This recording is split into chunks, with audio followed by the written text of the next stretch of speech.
Hi, my name is Jason Nikoff, and I'm an assistant professor at Tennessee State University.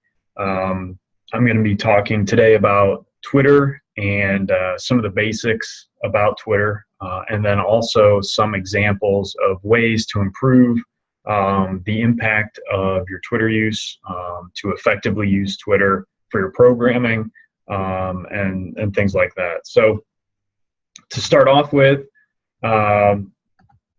basically I'm going to talk about some of the relative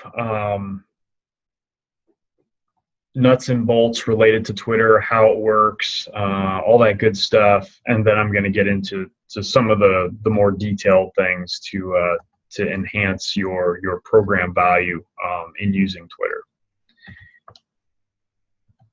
So to start off with, some of the basics related to Twitter. Obviously, the account itself. It starts off. You've got a banner photo that you can choose whatever you want to use for that.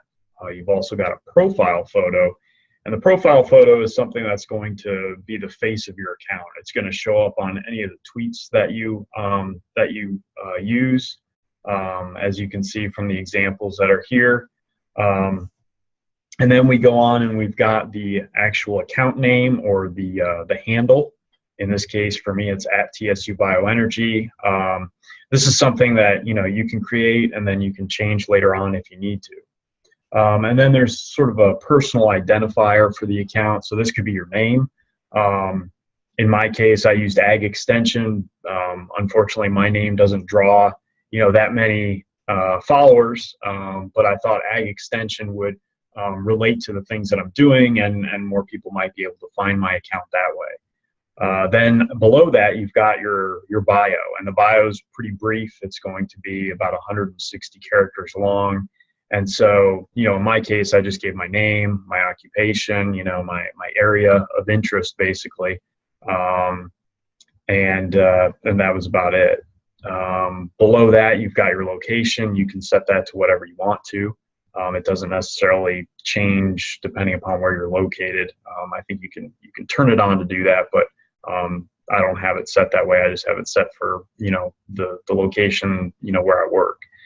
And then below that, we've got a link. So you can put in a link to any kind of a website. You can link your Twitter account to your Facebook page. You can link it to a website that your county has. There's a lot of different things, but obviously it can be used to show some more information about you and about your programs. Below that, we've got the people that I'm following, and then we've got the people that are following me, and then we've also got some of these buttons down here at the bottom. The first one, the home button, essentially you can click this to see what other people are tweeting that you are following.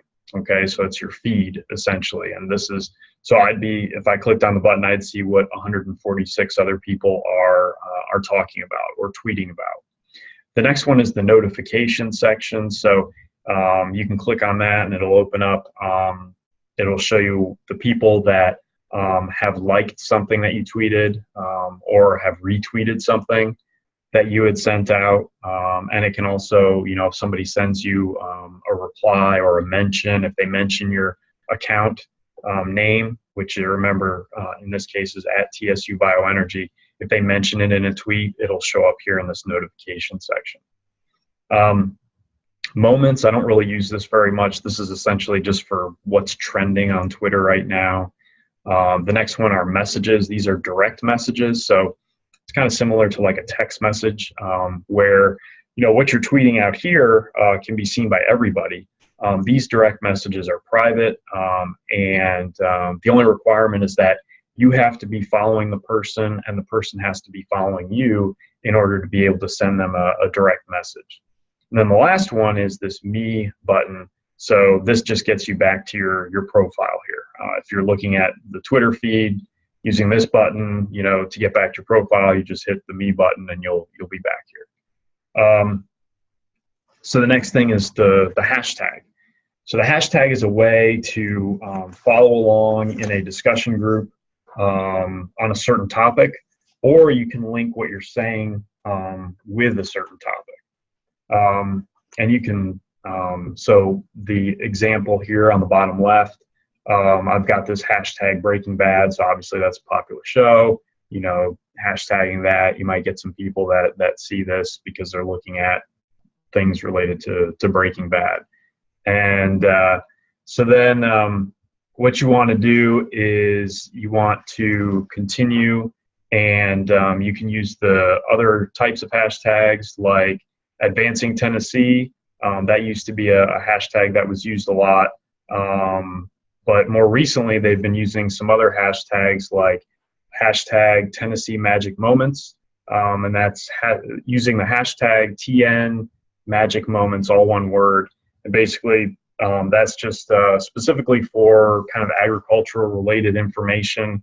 A lot of people that are looking for specific Tennessee information that's ag based, you know, they can search for that hashtag, and then they can find out, you know, all different things that are going on. So basically, I'll demonstrate the use of hashtags a little bit later when I'm talking about some of the discussion groups, and I'll be able to demonstrate some of that a little bit better later on.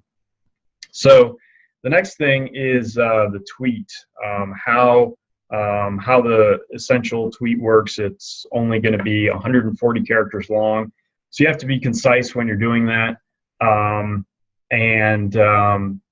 Basically, if you are looking at other people's tweets and there's something that you see that you like, there are a number of different ways that you can talk about that, and I'll go into that in a little more detail in a couple of slides. But if you see someone that you want to follow, basically all you have to do in your feed is to click on their username, and then you can see their profile. And so when you see their profile, let's say I clicked on their feed or their tweet, and I got this profile that came up, and then you just follow them using this follow button right here. You just click on that, and then you're following them. And you can use the same button then later if you don't want to follow them anymore. You can unfollow them. So it's similar to, you know, Facebook, if any of you are familiar with using that.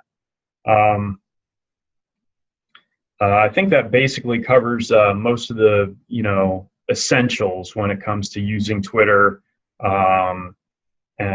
Like I said, I'll talk a little bit more about some of the communication things in a couple slides. So some of the essential elements that you're going to use for Twitter, these are some tips to maybe maximize what you're saying, how you're doing things, to try to market yourself. The first one is personalizing your bio. So if you look back at the example of the profile here, you've got the bio. So, you know, you've got these pictures, you can use them, you know, try to put some nice pictures up there that look good. It's always good to have kind of a human touch on at least one of the pictures, particularly that profile picture that's going to follow all those tweets that you send out. So, you know, maybe it's a picture of the office, the group, or, you know, if it's an individual, you know, like this one, you know, you can do that as well. But it just adds that human touch so that people can see that it's not just a robot or not just an institution. It's, you know, it's actually a person that's maintaining that profile. And also personalizing this part down here. Now, for me, it's not very personalized, you know, but trying to make it something that's interesting, something that will draw people in. That's you know, it's all part of that marketing thing. So the next one relates to posting tweets regularly.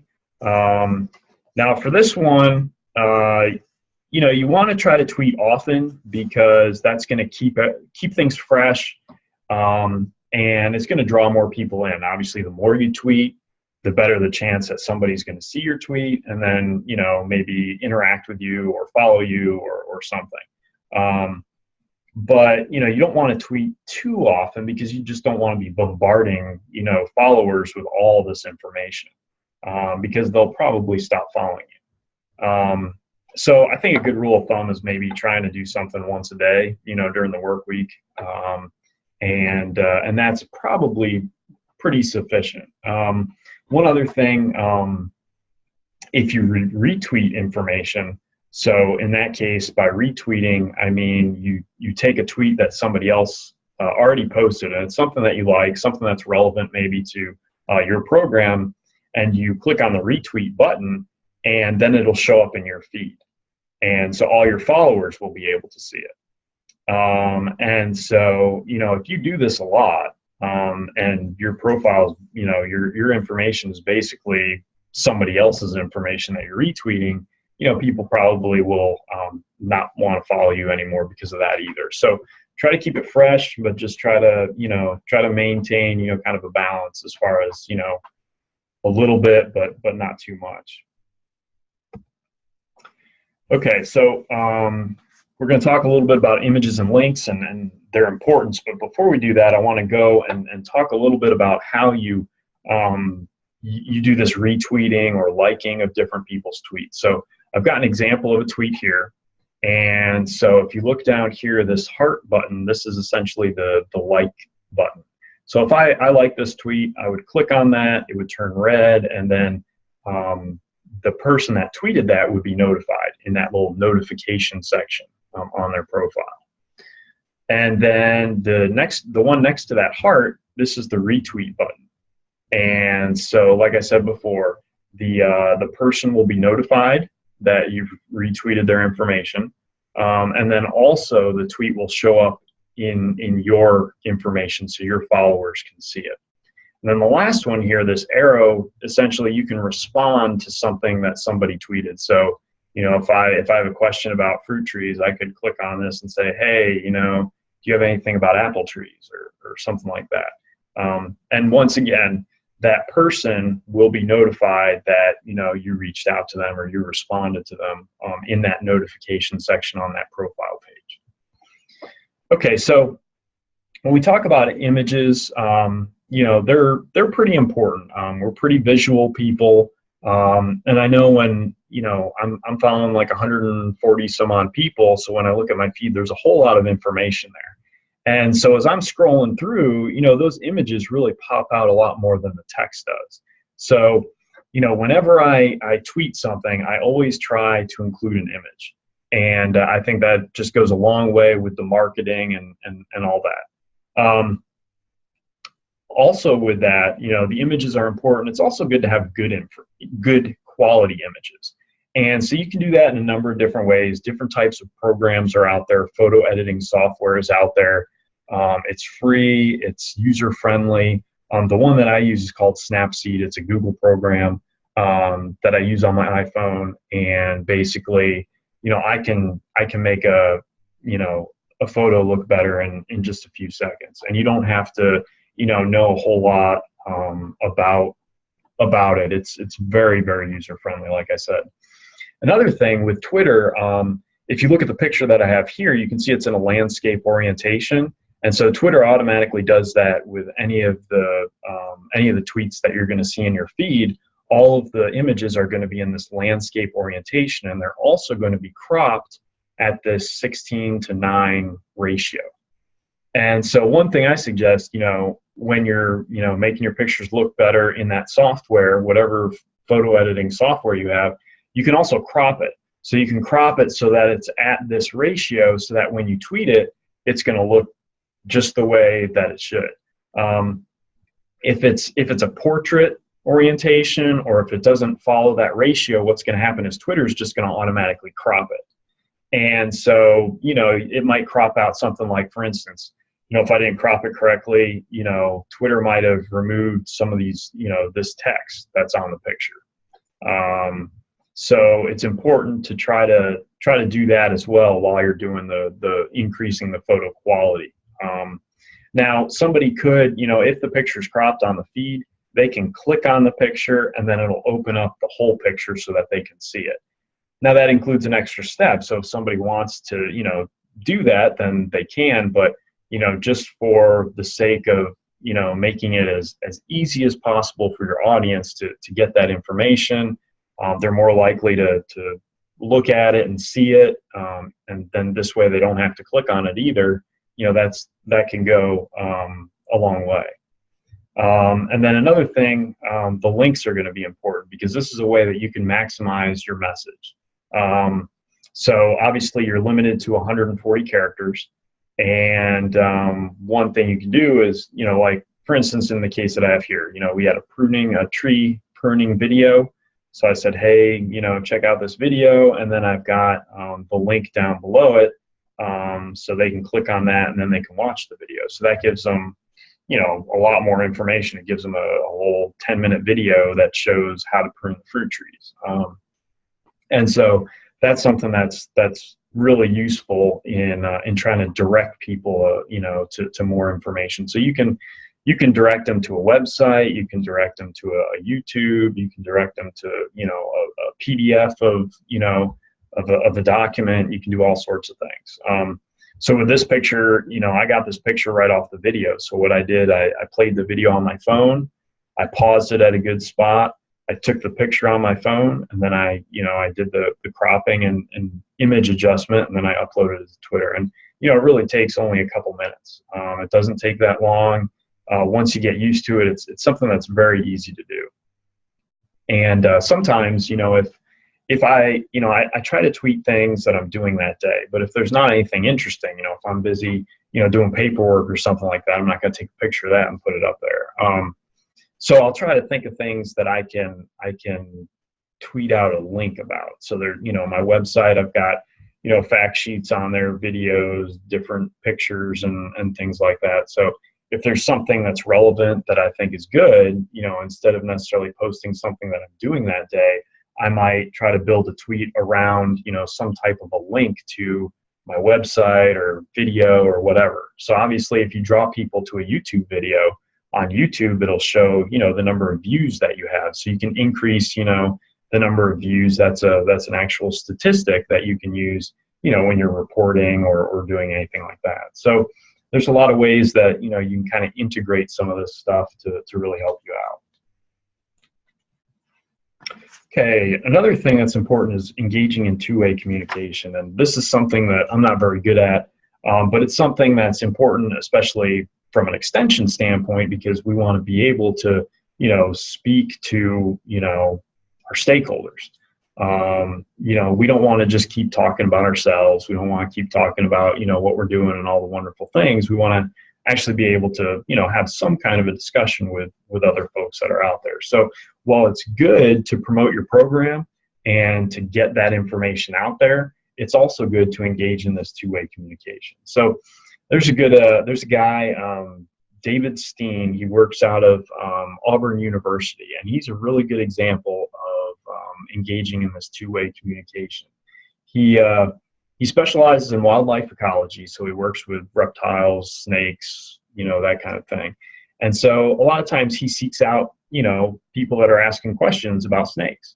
And a lot of times the questions are, what kind of snake is this? They have a picture, usually it could be a live snake or a dead snake, but he'll answer them, and try to engage in that, that communication so that, he can build a following. So people basically know that he's out there. And that's one of the reasons why, you want to try to promote some of this is, just so that people know that you're there, you've got good information, and it might be something that's useful to them. And so he's built he's got about 10,000 followers on his profile. So there's a lot of people that are looking at him for information about this particular topic, and that's really what we want to do. We want to be that go-to person for whatever it is that we're good at. Whether it's agriculture or youth programming or FCS. We really want to be able to integrate all forms of communication so that people know how to get in contact with us.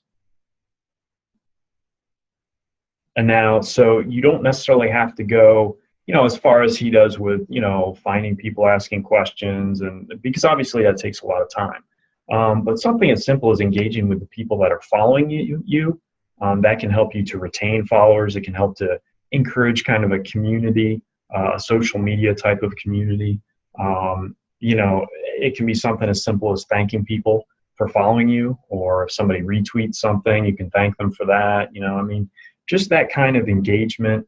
It shows the account, your Twitter account has a personality. It shows that there's a person there. It's not just a robot, like I said before. And that can be really useful in increasing, your impact and the number of people that know about you. Another good thing to try to keep in mind is to tag other folks in your tweets. Tagging organizations is a great way to get attention for your tweets, and usually results in a like or a retweet by that account.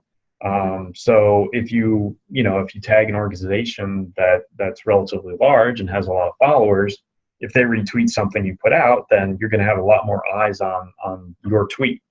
So basically tagging, what I mean by tagging is you're just adding, other handles on there.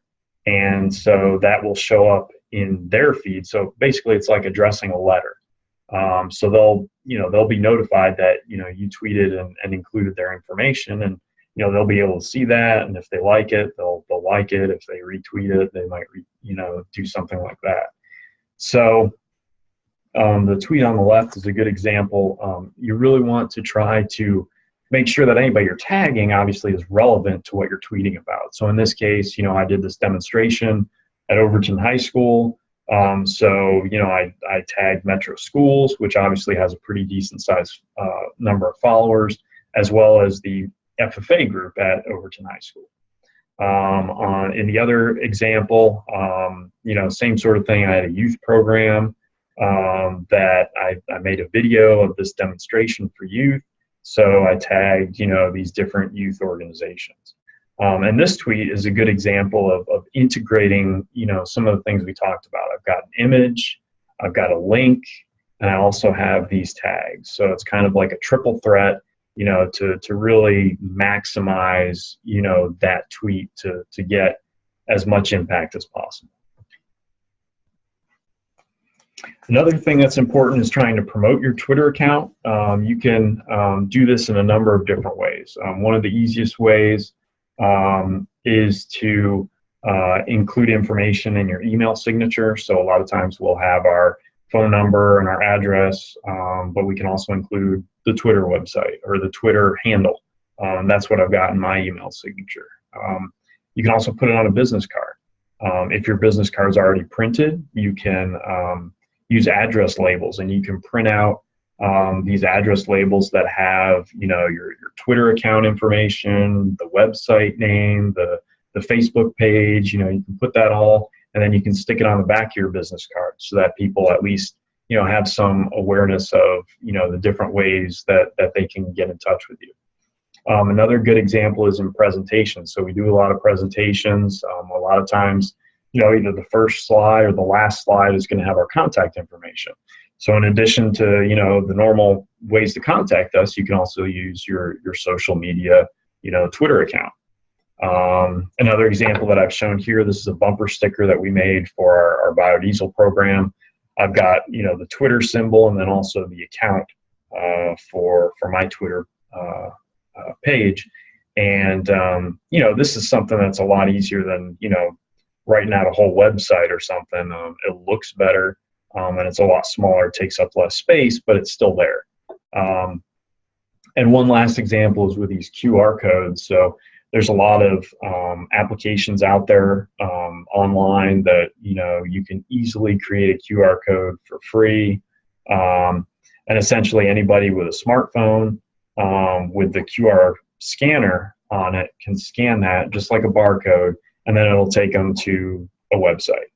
And so this one is the one that I made for my Twitter account.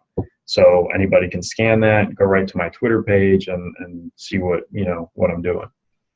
So this is good for any kind of a handout, a poster, different things that people are going to kind of see, and then they can be drawn to, your presence online, basically. Okay, now another good thing is or another important thing to keep in mind is to really try to let your personality shine through. And that goes back to what we were talking about with, engaging in two-way communication, enhancing your bio. You really want people to see that, it's not just kind of a, boring account. You can inject some humor, that can go a long way to making people want to keep following you and engage with you. So, that's something I definitely want to try to emphasize is, it doesn't have to be this stuffy, fact-driven information. Obviously you want to keep a certain amount of professionalism, but, you can definitely be creative and still be within those boundaries. But that's something else that is important when you're trying to do, when you're trying to engage folks. Now, the last tip that I wanted to talk about relates to Twitter discussions. Joining these discussions is a great way to engage with others, within Tennessee, within the U.S., and even, across the world. And the two that I participate in regularly are, the first one's called Teach Ag Chat, and that's got that hashtag Teach Ag Chat, and then the other one is hashtag Ag Chat. And so basically the way these work is the discussion is held at a particular time and day. So it's either, for this one, it's every other Thursday, 7 to 8 p.m. Central. Ag Chat's every Tuesday, 7 to 9 p.m. Central. And so to participate, basically all you have to do is follow, or first you search for that hashtag, and then you'll be able to see everything that's being discussed using that hashtag. And then if you want to respond, if you want to participate, you just make sure to use that hashtag as well in your response, and then everybody else will be able to see it. So this is an example of when I participated in this Ag Chat discussion. So first, usually the way these chats or discussions are set up, they ask a series of questions. And then people that are participating can answer the questions, they can discuss it amongst themselves, and then they ask another question. And so, when you're doing this, it's a good idea to keep in mind your followers. So if you're just answering questions and they don't see the original question, if they're looking through, they'll be like, what's this related to? They'll be kind of confused.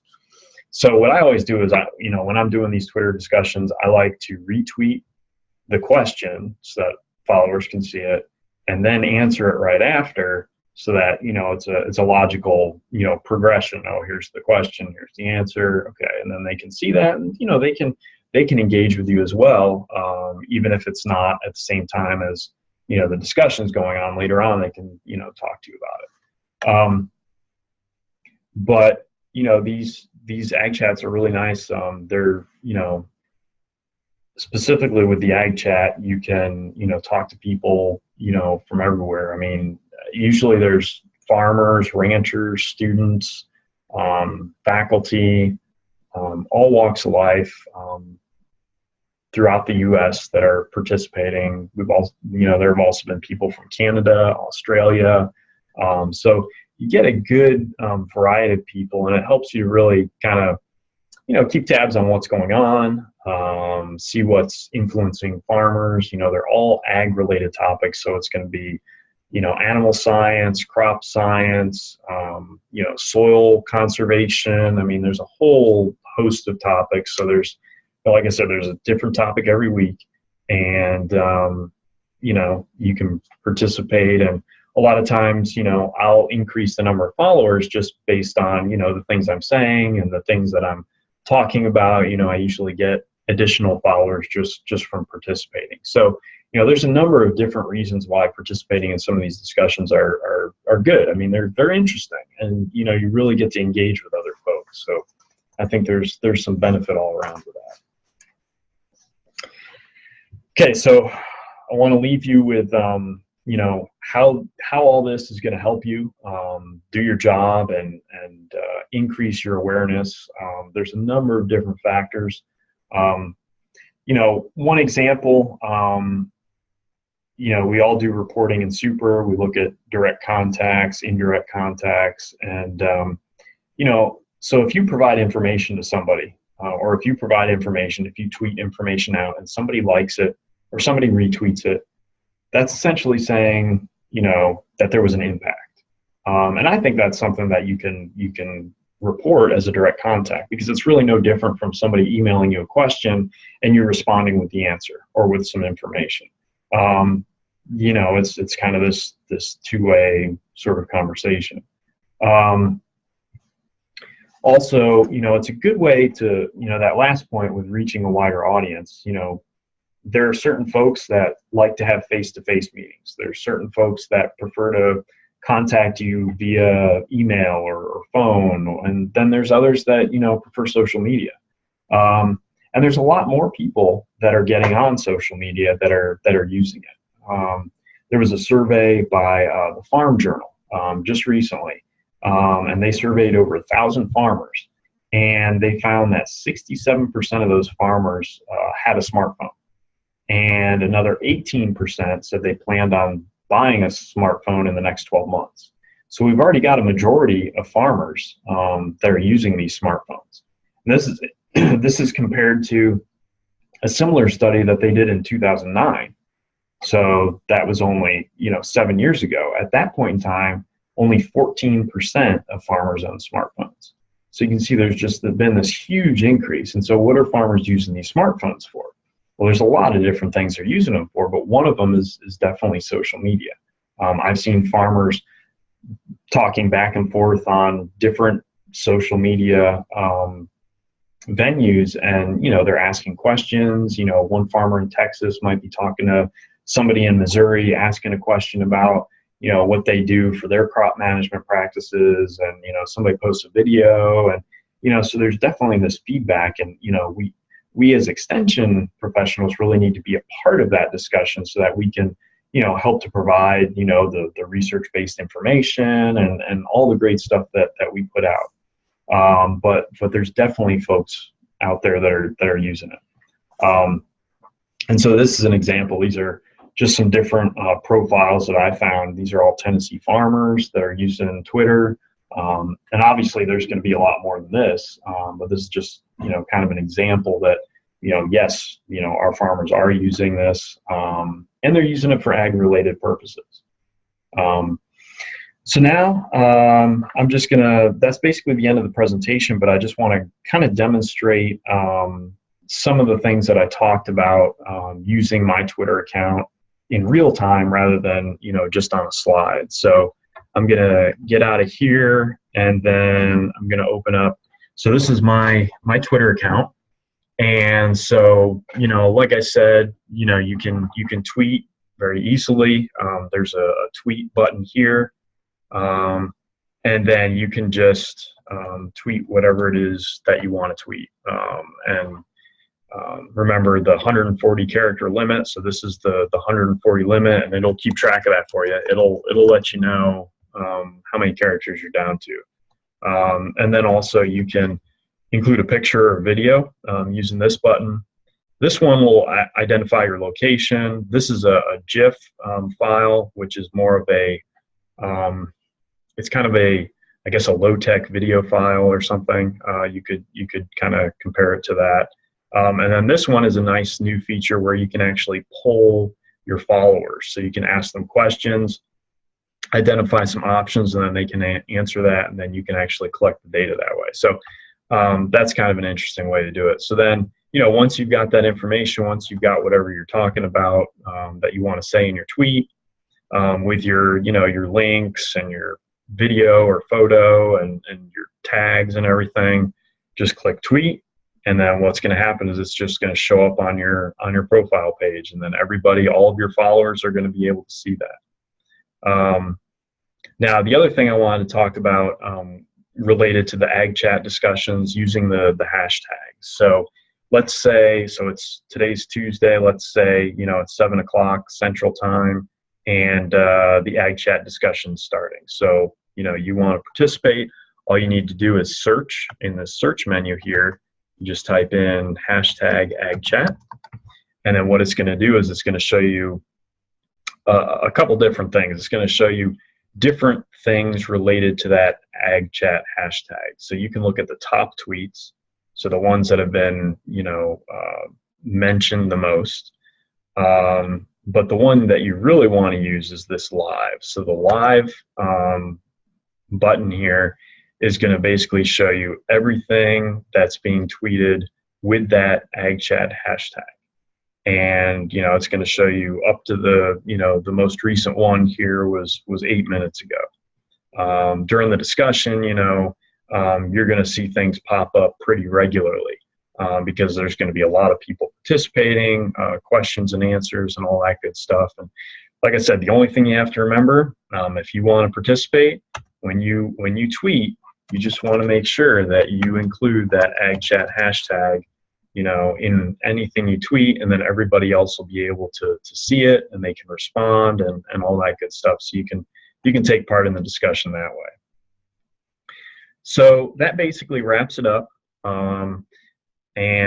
If you have any questions, you can definitely contact me. My Twitter account is @TSU Bioenergy, like you saw, and then my email address is jdekoff@tnstate.edu. So thanks again for participating, and I look forward to any sort of questions that any of you might have in the future. Thanks a lot.